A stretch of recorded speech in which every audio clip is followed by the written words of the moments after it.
আমি একা, কোনো টিম নেই, কোনো ব্যাকআপ প্ল্যান নেই। তবুও আমি প্রতিদিন উঠি, কাজ করি, নিজের জীবনটা নিজেই চালাই। কারণ আমি শিখেছি একা মানেই দুর্বল না। আমি সবসময় শক্ত ছিলাম না। ভয় ছিল, সন্দেহ ছিল, কিন্তু আমি বসে থাকিনি। ভয় নিয়েই একা একা বাজারে গেছি, ভয় নিয়েই একা একা কাজ করেছি, আর ভয় নিয়েই একা একা সিদ্ধান্ত নিয়েছি। কেউ এসে সাহস দেয়নি আমাকে। আমি নিজেকে বলেছি, আজ না পারলেও চেষ্টা থামাবো না। ধীরে ধীরে কিছু বদলাতে শুরু করলো। আমি আর নিজেকে জিজ্ঞেস করতাম না, আমি পারবো তো। আমি বলতাম, আমি চেষ্টা করব, আর এই চেষ্টাই আমাকে আজকে আমি বানিয়েছে। জীবন আমাকে শিখিয়েছে একা দাঁড়াতে পারলেই শক্ত হওয়া যায়।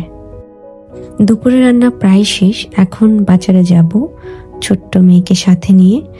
যেহেতু আমি একাই বাজারে যাই, বাচ্চাদের নিয়ে বাজারে যাওয়া একটু ঝামেলা, তারপরও তাকে নিয়ে বাজারে যাই। ওর ভালো লাগে, আমার সাথে থাকলে বাইরে বের হলেও খুশি হয়, সেজন্য তাকে নিয়েই বাজারে যেতে হয় মাঝে মাঝে।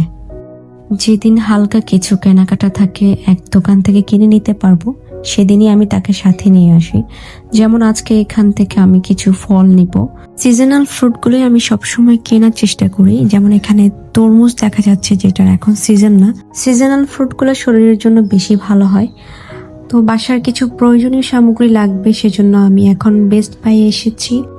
এই তেলের জারটা অনেক সুন্দর না? তেলের জার থেকে তেল ঢালার পরে কেমন যেন তেলটা জারের গায়ে লেগে থাকে, এরপর টাইলসে লেগে যায়। সেজন্য আজকে আরেকটা জার নিব ভাবছিলাম। এই ফের যতগুলো রুম ফ্রেশনার আছে সবগুলোর স্মেল অনেক সুন্দর। তার মধ্যে সবচেয়ে সুন্দর হচ্ছে এই ব্ল্যাক কালারটা, আর একটা হচ্ছে অর্কিডের। আমার কেনাকাটা আজকে এখানে শেষ। তবে আমি এখানে 2 দিনের একটা ব্লগ অ্যাড করেছি। পরের দিন আমি ডক্টরের কাছে যাই, সেই ব্লগটাও আমি এখানে অ্যাড করেছি।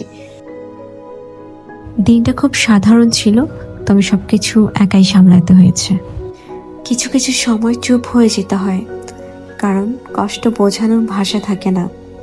কিন্তু আমি থেমে যাইনি। আমি নিজের সাথে নিজেই কথা বলেছি। সাহস মানে ভয় না, সাহস মানে ভয় থাকা সত্ত্বেও সামনে এগোনো। কেউ এসে আমাকে সাহস দেয়নি, আমি নিজেই নিজেকে বানিয়েছি। এই যে বাসার থেকে অনেক দূরে ডক্টর দেখাতে এসেছি, এখানেও কিন্তু একাই আমি। তুমি যদি একা হও, মনে রেখো একা থাকার মানে শেষ না।